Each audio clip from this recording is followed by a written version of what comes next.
Il y a des jours où notre esprit devient un champ de bataille silencieux, des pensées invisibles, des luttes inimaginables, des voix intérieures qui tentent de nous convaincre qu'il n'y a pas d'issue.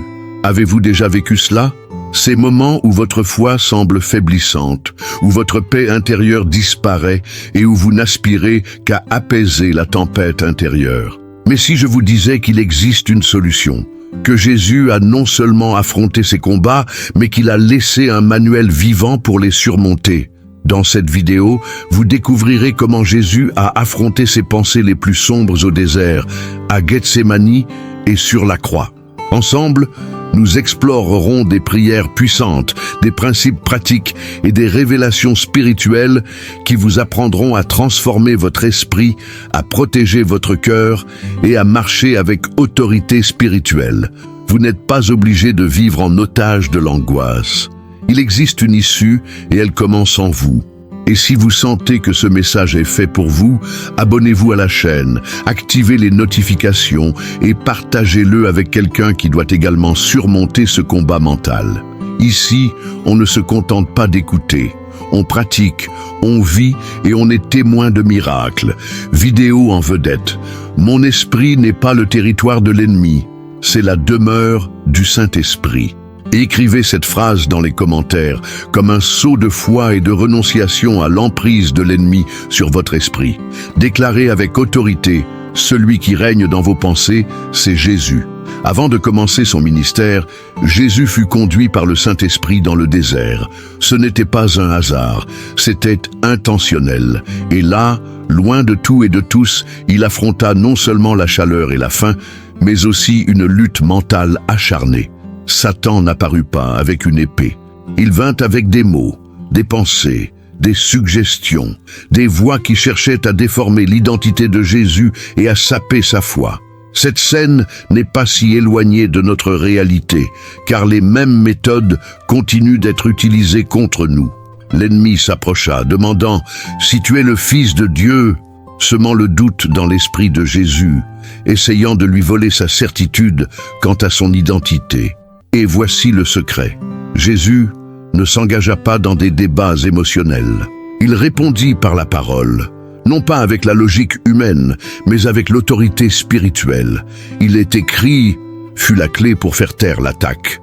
L'esprit de Jésus était fixé sur la vérité et non sur des sentiments passagers. Peut-être êtes-vous aujourd'hui confronté à des pensées qui vous murmurent que vous n'êtes pas aimé, que vous avez échoué, que vous êtes seul. Mais comme Jésus, vous pouvez répondre par ce qui est écrit « Rien ne peut me séparer de l'amour de Dieu » Romains 8, 39. La parole est l'arme de l'esprit libéré. Lorsque nous mémorisons, méditons et proclamons ces vérités, nous transformons le champ de bataille en territoire de victoire. Exercice pratique. Choisissez chaque semaine un verset qui confronte la principale pensée négative qui vous hante. Notez-le, répétez-le. Priez avec lui, déclarez-le. Votre esprit a besoin d'être reprogrammé par la vérité venue du ciel. Tout comme Jésus a affronté Satan dans le désert, vous aussi pouvez résister et en ressortir plus fort. Ce combat mental que vous traversez, Jésus le comprend. Il l'a traversé. Et qui plus est, il l'a surmonté. Et s'il l'a surmonté, vous le pouvez aussi. Ne combattez pas avec vos propres forces. Combattez avec ce qui est écrit. Et préparez-vous, car le désert n'est pas la fin. Ce n'est que le début de votre vocation. L'Esprit de Jésus a traversé sa nuit la plus sombre au jardin de Gethsémani. Là, bien que Fils de Dieu, il n'a pas caché son angoisse. Il n'est pas resté silencieux face à la souffrance imminente. Il n'a pas fait semblant que tout allait bien. Jésus s'est agenouillé, a sué sang et a prié, l'âme en miettes. Et cela nous enseigne l'une des leçons les plus libératrices sur la pensée négative. Ressentir de la douleur n'est pas un péché, mais fuir la présence de Dieu avec elle en est un. À Gethsémani, Jésus a montré que la prière est le refuge où nous pouvons nous libérer de ce qui nous ronge intérieurement. Il a dit « Mon âme est triste jusqu'à la mort ». Il a ouvert son cœur, pleuré et demandé une issue, mais a conclu sa prière par quelque chose qui transforme tout, la soumission. Que ta volonté ne soit pas faite, mais la mienne. Cet abandon a transformé l'atmosphère. La peur n'a pas disparu, mais la paix est entrée. Peut-être portez-vous des fardeaux que vous n'avez jamais vraiment abandonnés. Vos prières ont peut-être été formelles, froides et entravées par des formules toutes faites. Mais Gethsémani nous invite à une prière crue, honnête et brisée, où la foi ne se mesure pas à l'absence de douleur, mais à la décision de faire confiance, même lorsque nous ne comprenons pas le processus. C'est en ce lieu que l'Esprit guérit, car c'est en ce lieu que le Saint-Esprit nous visite. Voici une étape pratique. Choisissez un moment le soir pour votre propre Gethsémani. Tamisez les lumières. Soyez seul avec Dieu. Dites tout sans filtre. Dites ce qui vous fait mal. Confessez ce qui vous tourmente.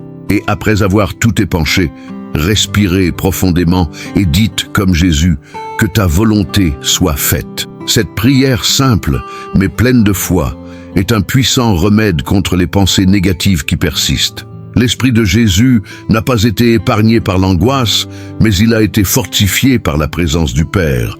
Et le vôtre peut l'être aussi. Il n'est pas de combat qu'une prière sincère et soumise ne puisse transformer en témoignage. Car lorsque l'esprit s'incline devant Dieu, le cœur s'élève avec courage. Avez-vous déjà réfléchi au fait que nombre des pensées qui vous occupent quotidiennement ne devraient même pas exister ? Paul, écrivant aux Philippiens, nous a donné un outil spirituel simple et puissant pour filtrer notre esprit. Un véritable antivirus céleste contre tout ce qui empoisonne nos pensées. Dans Philippiens 4:8, il nous invite à ne penser qu'à ce qui est vrai, honorable, juste, pur, aimable, admirable, vertueux et digne de louange. 8 critères, 8 clés, un filtre divin. Cela signifie que chaque pensée qui vous vient doit être examinée. Est-elle vraie ou déformée? Est-elle pure ou polluée?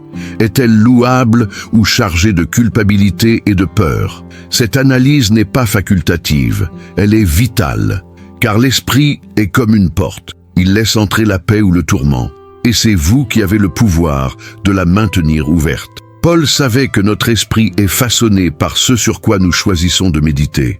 Il est inutile de prier pour la paix et de continuer à nourrir son esprit de contenus toxiques, de ragots, d'informations qui ne font que semer la panique ou de séries qui banalisent le mal. Le Saint-Esprit veut vous aider à purifier votre esprit, mais vous devez coopérer avec lui en appliquant ce filtre quotidiennement. Voici une action concrète. Écrivez les 8 critères de Philippiens 4:8 sur une feuille et affichez-les bien en vue, par exemple sur le miroir de votre salle de bain ou à côté de votre lit. Chaque fois qu'une pensée lourde vous vient à l'esprit, confrontez-la à cette liste. Si elle ne passe pas le filtre, rejetez-la, repoussez-la, remplacez-la. Priez avec autorité et demandez au Saint-Esprit de vous recentrer sur ce que vous construisez. Jésus a remporté la bataille du désert grâce à la parole. Paul nous enseigne à purifier notre esprit par elle. Il est temps de cesser d'être spectateur de notre propre esprit et de devenir gardien de ce qui entre. Après tout, ce que vous laissez dans votre esprit descend vite dans votre cœur, et ce qui est dans votre cœur façonne votre vie. David n'était pas étranger aux pensées sombres. Il a dû faire face à l'abandon, à la persécution, à la trahison et à la culpabilité. Son esprit, à plusieurs moments, a failli s'effondrer. Mais David avait un secret qui le maintenait en vie. Il savait où se réfugier. Au lieu de cacher sa douleur, il la déversait devant Dieu dans la prière.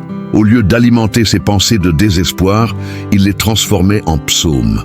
David ne nia pas sa souffrance, il la transforma en chant. Dans les psaumes, nous voyons un homme qui commence par dire « Pourquoi es-tu abattu, ô mon âme ?»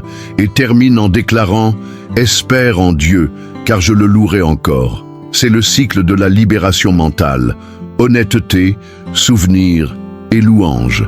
Il a déchiré son âme, se remémorant les actes passés de Dieu, et même sans encore voir la solution, il a loué comme quelqu'un qui a déjà remporté la victoire. Ce n'est pas une fuite, c'est une foi active. L'esprit de David était constamment renouvelé par la mémoire spirituelle. Il savait puiser au plus profond de son cœur les moments où Dieu l'avait délivré de l'ours, du lion, de Saül et du gouffre de la culpabilité. Il transformait ses expériences en jalons de foi. Cela changeait sa perspective. Et voici la clé pour vous. Lorsque vos pensées commencent à vous crier qu'il n'y a pas d'issue, répondez par ce que Dieu a déjà fait pour vous. Souvenez-vous de chaque délivrance, de chaque porte ouverte, de chaque larme séchée. Exercice du jour. Écrivez votre propre psaume. Oui, un psaume original. Exprimez votre âme en paroles. Il n'est pas nécessaire qu'il soit beau, il suffit qu'il soit vrai. Puis lisez-le à voix haute et terminez par une phrase de louange. Vous sentirez le poids de votre esprit remplacé par la légèreté de la paix. David ne gagnait pas les batailles seul par l'épée. Il gagnait en secret, par la prière, par la louange. Et si cela a fonctionné pour un berger persécuté par les rois, cela fonctionnera aussi pour vous. Car quiconque apprend à transformer la douleur en prière trouve en Dieu un refuge pour l'âme et une forteresse pour l'esprit. Jésus ne discutait pas avec les démons, il les chassait. Il ne négociait pas avec les pensées de mort, de tourment ou d'oppression. Il les confrontait avec autorité. Et cette autorité n'était pas théâtrale, elle était spirituelle. Lorsqu'il disait « tais-toi » à une tempête ou « sors de cet homme » à un esprit mauvais, il y avait conviction. Jésus savait qui il était, d'où il venait et qui l'avait envoyé. Et c'est le point de départ pour libérer votre esprit, savoir que vous avez autorité en Christ. Nous nous retrouvons souvent pris au piège de pensées obsessionnelles, de voix mentales qui nous accusent, nous paralysent et nous condamnent. Nous pensons que cela fait partie de la vie, mais ce n'est pas le cas. C'est une oppression spirituelle déguisée en normalité. Et que faisait Jésus avec les opprimés ? 3 étapes simples. Discerner l'esprit, commander par la parole et libérer par l'amour. Ce modèle reste valable aujourd'hui, y compris pour libérer son propre esprit. Vous n'êtes pas à la merci des pensées qui surgissent dans votre esprit. Vous avez le pouvoir, en Christ, de discerner si elles viennent de Dieu, de la chair ou de l'ennemi. Et lorsque vous reconnaissez qu'une pensée est mauvaise, vous devez utiliser la parole comme votre épée. Proclamez des versets à voix haute, priez avec autorité et rejetez mentalement ce contenu. Ensuite, remplacez-le par la vérité biblique. Il ne suffit pas de jeter les ordures, il faut les remplir de lumière. Voici une action concrète. Chaque jour, pendant 7 jours, identifiez une pensée destructrice qui revient fréquemment. Notez-la. Ensuite, trouvez un verset qui la contredit directement. Mémorisez-le et récitez-le 3 fois par jour, de préférence à voix haute. Ce n'est pas de la superstition, c'est un repositionnement spirituel. C'est activer l'autorité qui vous a déjà été donnée. Jésus est venu non seulement pour nous donner le salut, mais aussi pour nous apprendre à vivre librement. Et l'esprit est l'un des premiers lieux où cette liberté doit s'installer. Lorsque vous comprenez qui vous êtes en Christ, les pensées cessent de vous dominer, car désormais, le Saint-Esprit est aux commandes, et là où il règne, règne paix, clarté et puissance. Paul n'était pas étranger aux pressions mentales. Il a connu des naufrages, l'emprisonnement, la persécution et la trahison. Pourtant, il pouvait dire des choses comme « Réjouissez-vous toujours dans le Seigneur ». Ce n'était pas par ignorance de la réalité, mais parce qu'il avait développé un véritable système de défense mentale basé sur des principes célestes. Dans Philippiens 4, 6, 7, il nous enseigne 4 étapes pratiques pour protéger notre esprit de l'anxiété et du chaos spirituel. Première étape, reconnaître l'anxiété. Paul dit « Ne vous inquiétez de rien ». Remarque, il ne dit pas que vous ne ressentirez pas d'anxiété, mais que vous ne devriez pas l'être. Cela signifie identifier les pensées négatives dès qu'elles surgissent et ne pas les laisser vous accompagner. Deuxième étape, transformer l'anxiété en prière. Au lieu de vous attarder sur la peur, transformez-la en cri. Parlez à Dieu. Exprimez vos inquiétudes avec des mots et des larmes. La troisième étape est le don de la paix. Paul écrit que lorsque vous priez avec supplication et gratitude, la paix de Dieu gardera vos cœurs et vos pensées en Jésus-Christ. Il ne s'agit pas d'une paix humaine, émotionnelle ou superficielle. C'est la paix qui vient du trône de Dieu et qui protège l'esprit comme un bouclier. Et la quatrième étape, reprogrammer ses pensées, comme nous l'avons vu dans Philippiens 4:8, en remplaçant les anciens schémas mentaux par des vérités éternelles. Voici un plan pratique. Créez votre kit de défense mentale. Un carnet ou un bloc-notes avec 4 colonnes. 1. Pensée anxieuse. 2. Prière à ce sujet. 3. Verset de réponse. 4. Déclaration de foi. Chaque fois qu'une pensée tente d'envahir votre esprit, notez-la, priez, déclarez-la et revoyez votre perspective. Cela active le cycle que Paul nous a enseigné. L'esprit ne change pas par magie, il change grâce à la discipline spirituelle. Paul n'a pas enduré tout ce qu'il a vécu parce qu'il était un surhomme, mais parce qu'il a bâti un système pratique et continu de protection mentale. Et vous le pouvez aussi. Le Saint-Esprit veut vous aider à construire cette forteresse invisible où la foi règne, où l'anxiété est apaisée et où les pensées s'alignent sur le ciel. Josué n'a pas seulement hérité d'une promesse, il a aussi hérité d'une responsabilité, conduire tout un peuple vers la terre promise. Et la première chose que Dieu lui a donnée n'était pas une épée, une stratégie militaire ou un leadership charismatique, c'était son esprit. On ne cessera de parler de ce livre de la loi. Médite-le jour et nuit.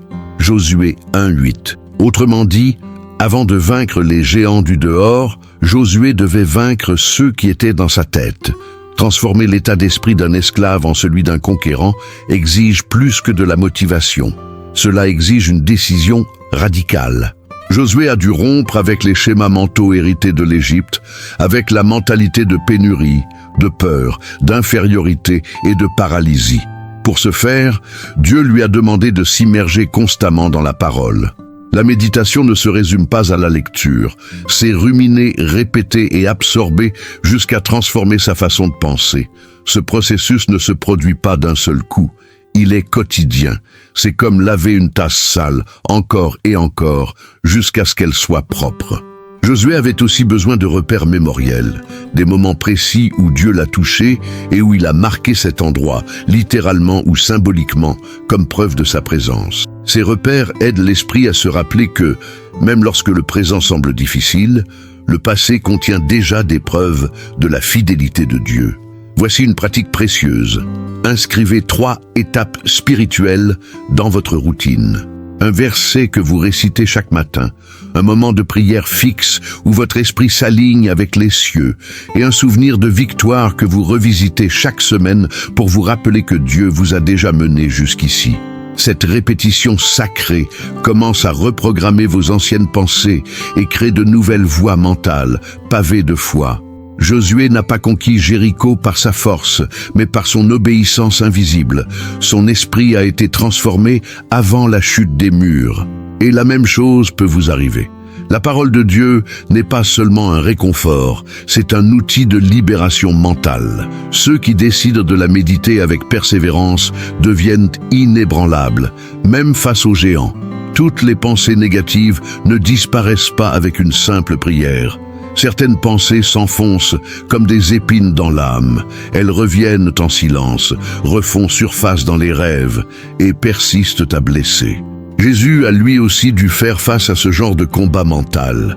Un exemple frappant se trouve à Gethsémani où il a prié sans cesse la même chose. « Père, s'il est possible, que cette coupe s'éloigne de moi. » Matthieu 26. Bien qu'il fût le Fils de Dieu, il lui fallut prier 3 fois avec les mêmes mots jusqu'à ce que la paix du ciel envahisse son cœur. Cela nous enseigne quelque chose de puissant. La persévérance dans la prière est une stratégie divine contre les pensées persistantes. Jésus n'ignorait pas ce qu'il ressentait, il ne réprimait pas sa douleur. Il affrontait tout avec honnêteté émotionnelle. Et, en même temps, il soumettait ses sentiments à la volonté du Père. Cet équilibre entre vulnérabilité et soumission est le secret pour surmonter les pensées qui persistent à revenir. Parfois, nous essayons de cacher à Dieu ce qui nous ronge déjà intérieurement. Nous prions pour tout, sauf pour ce qui nous fait vraiment mal. Mais la guérison commence quand nous nommons la douleur et la portons à la croix, sans filtre. La prière de Jésus n'était pas belle, Elle était intense, de la sueur comme des gouttes de sang, des gémissements profonds et des larmes sincères. C'est aussi cela la prière, c'est aussi cela la foi, une pratique transformatrice. Choisissez une pensée négative qui ne vous quitte pas. Réservez-vous un moment pour cela. Allez dans un endroit calme. Priez 3 fois sur cette pensée, comme Jésus l'a fait. Ne changez pas de sujet. Restez là, insistez, déversez-vous, combattez en esprit. Puis, terminez par la phrase « Que ta volonté soit faite ». Vous remarquerez que, petit à petit, cette pensée perd de son pouvoir, car ce qui était tourment est devenu abandon. Jésus a montré que la soumission n'est pas une faiblesse, mais une force spirituelle. En disant « oui » à la volonté du Père, il a surmonté l'angoisse, fait taire les pensées oppressives et a marché paisiblement vers son dessein. Et vous pouvez faire de même. Parfois, l'esprit ne s'apaise que lorsque le cœur décide de faire confiance, même sans tout comprendre. La foi n'est pas l'absence de mauvaises pensées, c'est la persévérance à demeurer devant Dieu jusqu'à ce qu'elle capitule. L'esprit humain peut être comparé à un temple. Le modèle du temple de Salomon, avec ses 3 espaces distincts, la cour extérieure, le lieu saint et le saint des saints, révèle une architecture spirituelle qui nous aide à comprendre comment protéger et sanctifier nos pensées. Cette structure n'était pas seulement architecturale, c'était une métaphore divine du fonctionnement de notre vie intérieure, y compris de notre esprit. L'atrium représente l'extérieur, l'entrée. C'est là que tout arrive. Images, mots, informations. C'est là que se trouve le premier filtre. Qu'avez-vous laissé entrer par la vue et l'ouïe? Les informations, les réseaux sociaux, les conversations toxiques, tout cela constitue la base de vos pensées. Par conséquent, la première étape pour protéger votre esprit est d'établir des limites spirituelles dans l'atrium. Tout ce qui est accessible ne mérite pas votre attention. Le lieu saint représente l'espace de la conscience, où s'organisent les décisions, les pensées et les émotions. On y trouve les ustensiles du culte, comme la table des pains de proposition et le chandelier. Cela symbolise ce que vous nourrissez et ce que vous illuminez dans votre esprit. Si vous vous nourrissez de la parole de Dieu et entretenez la flamme du Saint-Esprit, vos pensées se renouvellent, gagnent en direction et en clarté. Le Saint des Saints, enfin, est le lieu le plus intime, l'Esprit.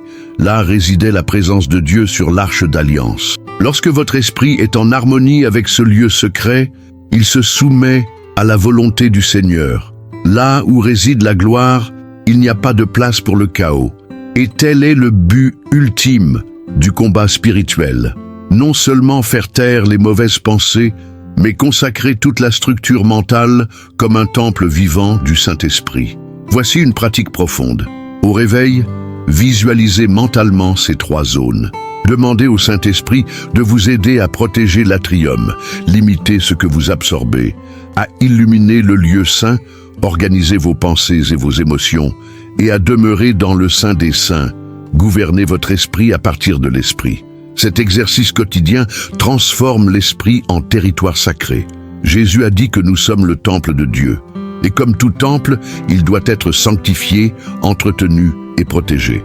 Votre esprit n'est pas une décharge, c'est un lieu de gloire. Et plus vous comprenez cette vérité, plus vous réalisez que penser avec Dieu est le début d'une vie véritablement transformée. Les martyrs n'ont pas seulement subi des tortures physiques, ils ont enduré des tourments mentaux inimaginables. Imaginez la pression de savoir que vous pouvez être tué à tout moment simplement pour avoir gardé la foi. Et pourtant, beaucoup d'entre eux n'ont pas renié Jésus. Comment ? Quel est le secret pour garder un esprit ferme quand tout autour de vous vous implore de vous rendre? La réponse réside dans 3 piliers: la vision céleste, le pardon libérateur et le souvenir de la récompense éternelle. Tout d'abord, une vision céleste. Étienne, le premier martyr chrétien, alors qu'il était lapidé, vit les cieux s'ouvrir devant lui. Il vit Jésus debout à la droite de Dieu. Cela signifie que, même au milieu du chaos, son esprit était connecté à l'éternité. C'est un schéma récurrent chez les martyrs. Ils ne se concentraient pas sur la douleur présente, mais sur la gloire future. Ils nourrissaient leur esprit de la promesse de ce qui allait arriver. Deuxièmement, le pardon.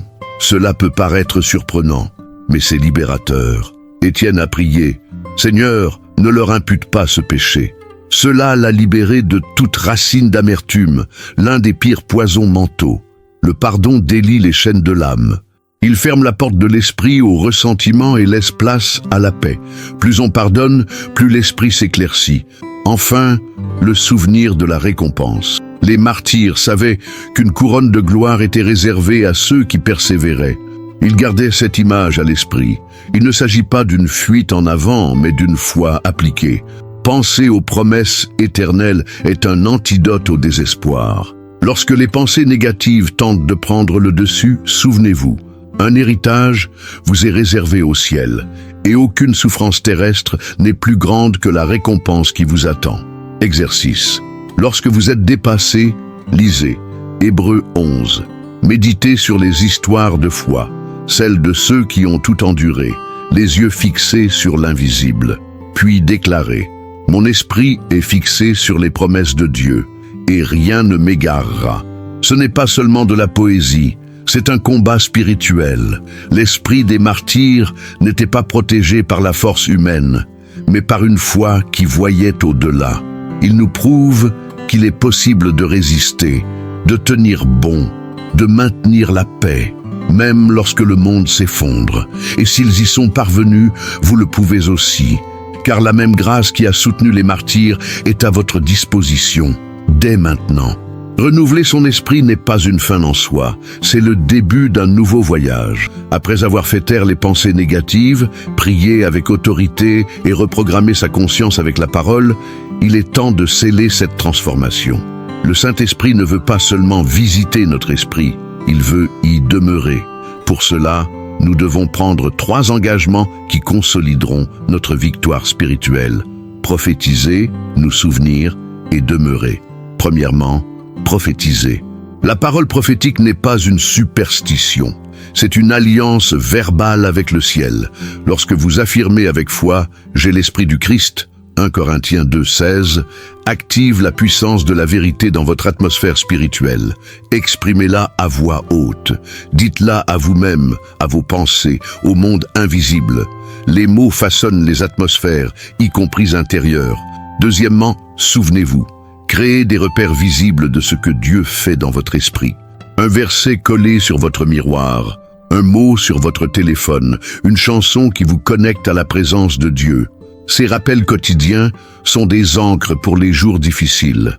Lorsque de vieilles pensées tentent de ressurgir, ces repères vous rappelleront que vous n'êtes plus celui que vous étiez. Troisièmement, restez. Ce n'est pas un moment émotionnel, mais une décision à prendre.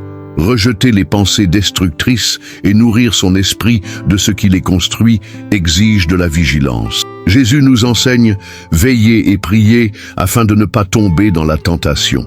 Cela s'applique aussi bien aux actions qu'aux pensées. Plus vous demeurez dans la parole, plus elle demeure en vous.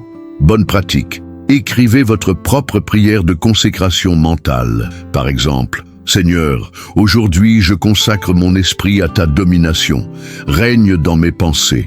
Sanctifie mon être intérieur. Que chaque pensée se soumette à ta vérité. » Lisez cette prière chaque jour pendant 21 jours, suffisamment longtemps pour établir un nouveau schéma mental avec l'aide du Saint-Esprit. Même après une grande délivrance, de vieilles pensées peuvent tenter de revenir. Cela ne signifie pas un échec, mais plutôt une rééducation spirituelle. Il est naturel que l'ennemi tente de lancer des dards enflammés, Éphésiens 6, 16, pour tester la résistance de la forteresse. Il est donc essentiel de comprendre comment gérer les rechutes mentales sans se culpabiliser ni rechuter. La première étape consiste à reconnaître l'attaque. Les pensées destructrices qui surgissent soudainement, généralement dans des moments de faiblesse ou de distraction, ne surgissent pas de nulle part. Ce sont des flèches dirigées. Mais en les identifiant rapidement, vous avez déjà réduit de moitié leur puissance. N'acceptez pas comme normal ce que Dieu appelait autrefois l'oppression. Les reconnaître, c'est résister. La deuxième étape consiste à résister promptement. N'attendez pas que la pensée se propage pour la combattre. Réagissez vite. Priez, récitez des versets, changez d'environnement si nécessaire. Écoutez un chant de louange qui vous met en harmonie avec la présence de Dieu. Activez le mode combat. Des pensées négatives entretenues pendant quelques secondes peuvent engendrer des sentiments qui durent des jours. Alors, étouffez-les dans l'œuf. La troisième étape consiste à se pardonner. Beaucoup de gens perdent la guerre spirituelle, non pas parce qu'ils ont chuté, mais parce qu'ils se sont laissés emporter par la culpabilité après la chute. Si vous vous sentez faible, si vous avez des pensées négatives, si vous laissez votre esprit vagabonder, relevez-vous. Dieu ne vous condamne pas, il vous rappelle à vous-même. Recommencer rapidement est l'une des meilleures armes contre le cycle de la rechute. Enfin, renforcez votre vigilance. Faites un bilan mental hebdomadaire. Réévaluez ce que vous consommez, vos fréquentations et les voies qui vous influencent le plus. L'entretien mental est le secret de la constance. Avec le Saint-Esprit à vos côtés, même les rechutes deviennent des témoignages de dépassement des obstacles. Avoir l'esprit du Christ n'est pas un concept théologique abstrait, c'est un style de vie. C'est marcher sur cette terre avec la conscience du ciel. C'est penser comme Jésus, réagir comme lui, décider comme lui. Cela transforme radicalement notre façon d'aborder les autres, les problèmes, les décisions et même nous-mêmes. L'Esprit du Christ nous apporte équilibre, clarté et paix qui transcendent la logique humaine. Au quotidien, cela signifie commencer par une intentionnalité. Au réveil, avant même de décrocher votre téléphone, déclarez « Seigneur, gouverne mon esprit aujourd'hui ». Cela repositionne votre âme dès le matin. Ensuite, hydratez votre esprit avec la parole. Cela peut être un verset sur le chemin du travail, un cantique sous la douche ou une méditation pendant votre pause café. Se nourrir du ciel est une discipline qui façonne vos pensées au fil du temps. Dans les relations, l'Esprit du Christ s'exprime par l'empathie, la maîtrise de soi et le pardon. Si quelqu'un vous irrite, arrêtez-vous et réfléchissez comment Jésus réagirait-il ? Peut-être resterait-il silencieux, peut-être corrigerait-il avec amour, mais il ne réagirait jamais par impulsion charnelle. Et c'est cette différence qui fera de votre esprit une lumière dans un monde plongé dans le chaos émotionnel. Conseil pratique. Créez des moments d'alignement tout au long de la journée. Fixez-vous 3 moments où vous vous arrêtez 30 secondes et priez. Saint-Esprit, renouvelle mon esprit maintenant. Cela peut paraître anodin, mais cette constance deviendra une habitude puissante. Petit à petit, vous réaliserez que penser comme le Christ n'est plus un effort, mais c'est ce que vous devenez. Avoir l'esprit du Christ, c'est vivre comme un temple ambulant de l'esprit. Et lorsque cet état d'esprit devient naturel, votre vie devient surnaturelle. L'esprit est un champ fertile. Tout ce que vous y semez pousse, peur ou foi, doute ou confiance, obscurité ou lumière. Par conséquent, après avoir compris les leçons de Jésus, Paul, David, Josué et des martyrs, l'étape finale consiste à sceller ce renouveau mental. Il ne s'agit pas d'un acte ponctuel, mais d'un engagement quotidien envers la parole de Dieu, la prière et la présence du Saint-Esprit. La victoire sur les pensées négatives ne se résume pas à résister au mal, mais à remplir son cœur de bien. 3 actions peuvent consolider cette victoire. La première est déclaration prophétique, les mots ont du pouvoir, et lorsque vous exprimez la vérité divine à haute voix, vous construisez des murs de protection invisibles autour de votre esprit.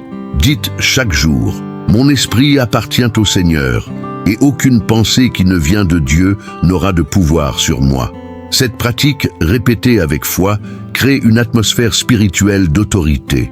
La deuxième action est la mémoriale marque tout comme David se souvenait de ses délivrances et Josué soulevait des pierres en témoignage. Vous pouvez avoir quelque chose qui symbolise votre décision de vivre avec un esprit renouvelé. Ce pourrait être un carnet avec vos victoires, une Bible marquée des versets qui vous ont aidé, ou même un objet qui représente votre délivrance. Cela aide votre esprit à se rappeler que Dieu vous a déjà accordé la victoire dans des domaines qui semblaient impossibles. La troisième action est l'engagement communautaire. Ne luttez pas seul. Partagez vos expériences avec des personnes croyantes, participez à des groupes de prière et entourez-vous de ceux qui vous inspirent à vous dépasser. Les pensées négatives perdent leur pouvoir lorsqu'elles sont exposées à la lumière de la communion. La parole dit que là où 2 ou plusieurs personnes sont réunies, là agit le Saint-Esprit. Votre esprit est fortifié dans un environnement propice. Enfin, n'oubliez pas, renouveler votre esprit est un processus. Il y aura des jours difficiles, mais chaque jour de pratique vous rend plus fort, plus libre et plus rempli de la paix que seul Jésus peut donner. Si vous voulez que cette transformation se poursuive, ne vous contentez pas d'écouter ce message. Vivez chaque principe. Le Saint-Esprit est prêt à habiter votre esprit comme un temple sacré. Ouvrez simplement la porte et dites « Seigneur, règne dans mes pensées.